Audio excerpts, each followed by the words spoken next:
지난 시간 이어서 자본거래와 감액배당이라는 주제로 오늘 방송을 진행하겠습니다. 감액배당이라는 개념을 이해하기 위해서는 그 감액배당의 원천이 이제 자본잉여금입니다. 네. 그래서 자본잉여금은 어떻게 발생이 되는지에 대해 그 원천인 자본거래에 대한 이해가 필요해서 자본거래에 대한 설명을 좀 드리고 있습니다. 그래서 오늘은 조금 더 구체적으로 잉여금의 발생 원천이 어떻게 되고 그게 회계적으로 어떻게 표기가 되는지를 다시 한번 리뷰를 한번 해보겠습니다. 복잡하네요. 예, 잉여금에는 이제 이익잉여금이 있고 네. 자본잉여금이 있다고 말씀드렸고요. 자본잉여금은 자본거래의 유형에 따라서 이렇게 정해집니다. 네. 예를 들어서 이제 주식을 발행하는 증자 행위가 하게 되면 주식 발행 초과금이라는 게 생기거든요. 그런 경우는 이제 자본잉여금이 되는 거고요. 반면에 주식을 시가보다 저가로 발행하게 되는 게 할인발행차금이라고 합니다. 액면가보다 높게 발행하는 거, 이건 액면가보다 적게 발행하는 거. 그런 경우 이거는 자본 조정이 되는 거고요. 또 주식을 소각하거나 감자를 할 때는 감자 차익이 발생이 됩니다. 그런 경우는 자본잉여금이 되는 거고, 반면에 감자 차손이 발생하는 경우는 이제 지분 조정 계정에 포함이 됩니다. 자기 주식 거래할 때도 자기 주식을 이제 보유하고 있다가 처분을 할 거 아닙니까? 네네. 처분 이익은 자본잉여금에 해당되는 거고, 처분 손실은 자본 조정에 회계 처리가 됩니다. 네.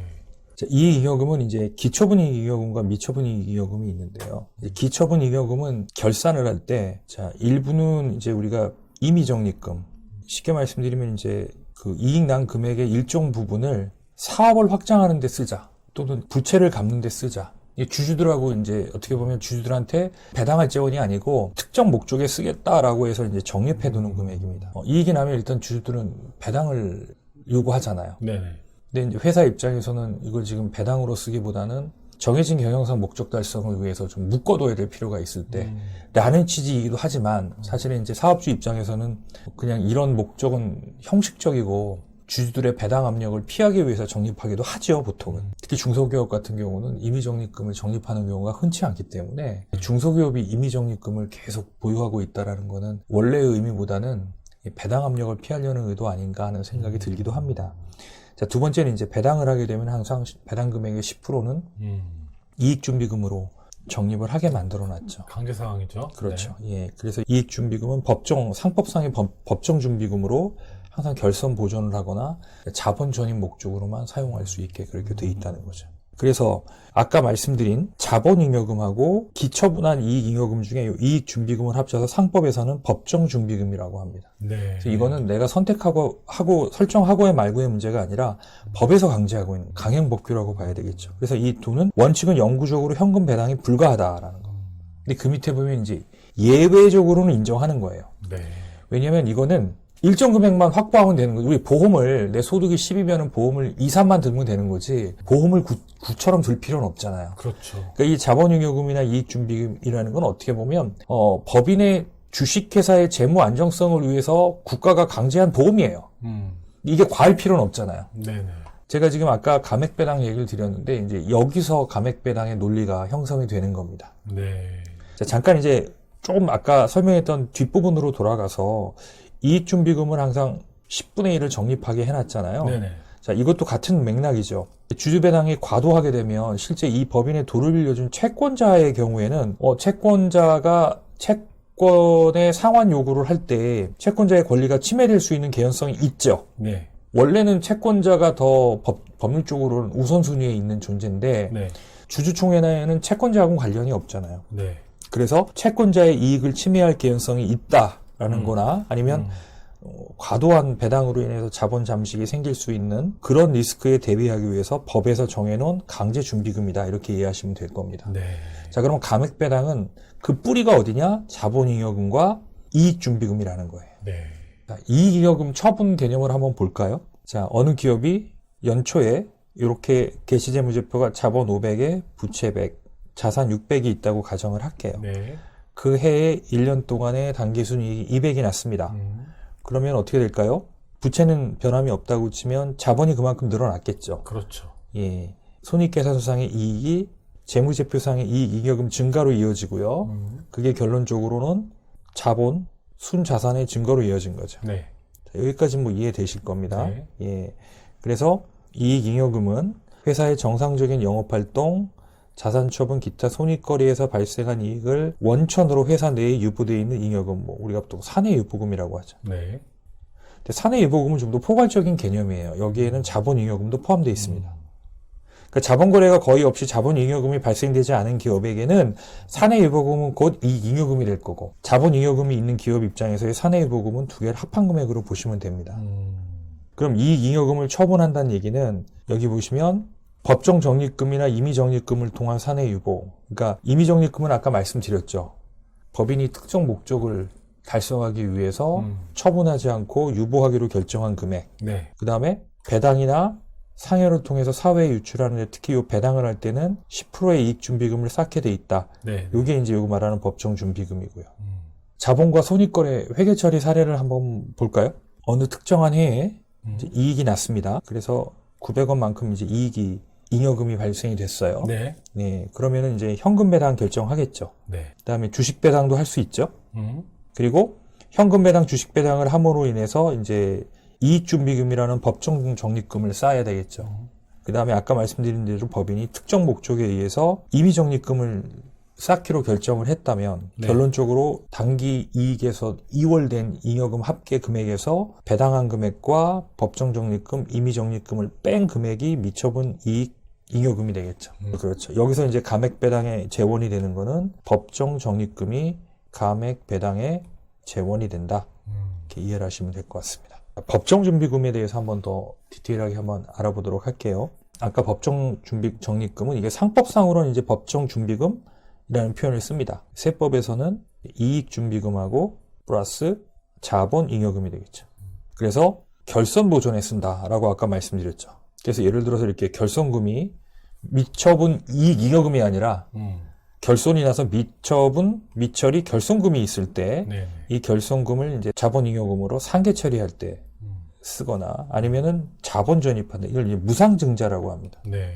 무상증자. 네, 주주로부터 돈을 더 받고 하는 게 아니고요. 네.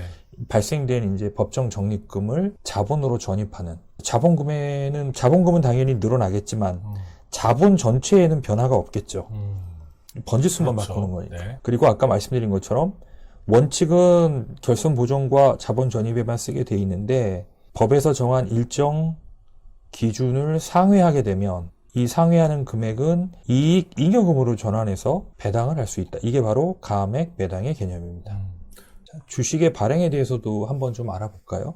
자, 우리가 보통 증자를 할 때는 이제 유상증자가 있고 무상증자가 있습니다. 개념 다 아실 텐데요. 유상증자는 현금 또는 현물, 출자를 통해서 주금을 납입하고요. 그걸 통해서 기업의 순자산을 증가시키는 실질적인 증가를 말하는 증자를 의미하겠죠. 외부에서 들어온 거 봐요. 네, 그렇죠. 네.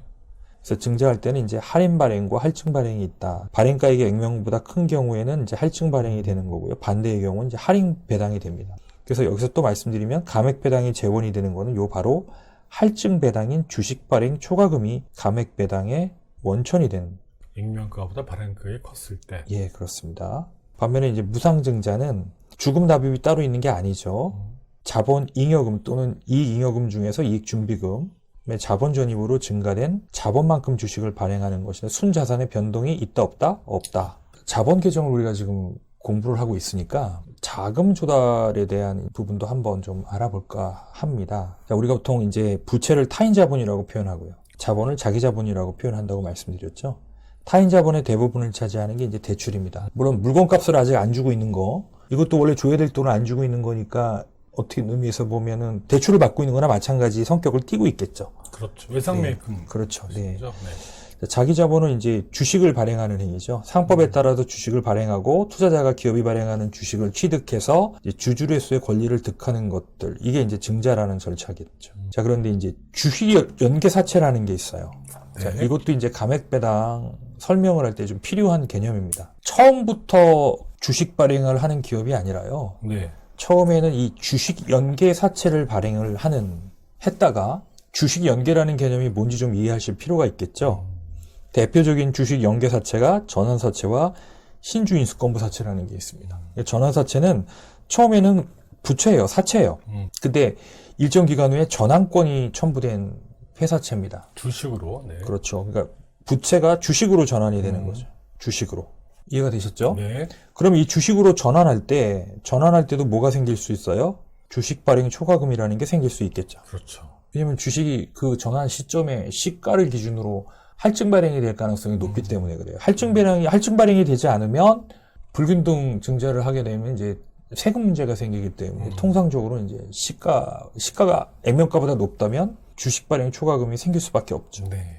반면 또 신주인수권부 사채라는 것도 있습니다. 이 신주인수권부 사채는 전환사채하고 비슷한데요. 다만 이거는 일정 부분은 회사차의 기능을 그대로 가져갈 수 있는 거예요. 처음부터 유상증자, 현금 또는 현물 출자를 통해서 주식 발행 초과금이 생길 수도 있지만 처음에는 전환사채나 신주인수권부 사채를 취득을 했다가 나중에 이거를 주식으로 전환하면서 그때 주식 발행 초과금이 생길 수도 있다. 그러니까 지금 현재 전환사채나 신주인수권부 사채를 취득하고 있는 기업이 만기에 이제 결정을 해야 되잖아요. 주식으로 전환할지. 그때 이제 내가 주식으로 전환하는 부분에서 감액 배당을 한번 검토해 볼 필요가 있겠다. 그러니까 당장 내가 주식으로 전환했을 때 얻는 편익 중에서 내가 그 특정 회사의 주주가 됨으로써 얻는 편익이 있을 거고요. 뭐 회사 가치 상승이나 이런 것들이 있고 회사 가치 상승이 크지 않다 하더라도 이 감액 배당의 효과가 세무적 효과가 더 클 수 있다면 전환사채권자에게를 설득을 해서 전환거래 사채에게 더 어떤 좋은 페이버를 주고 주식 전환을 권유할 수 있겠죠. 자, 오늘은 이제 2부 방송이었는데요. 그러니까 이익 잉여금에 대한 처분, 그리고 회계 처리, 법정 준비금에 대한 어떤 그 처분 방법, 뭐 주식의 발행들. 내용은 좀 뭐 쉽지 않은 내용들이었는데, 좀 최대한 쉽게 설명을 해주신 것 같습니다. 예, 다음 시간에도 자본거래와 감액배당 세 번째 방송을 진행하도록 하겠습니다. 오늘 방송 감사합니다. 예, 고맙습니다.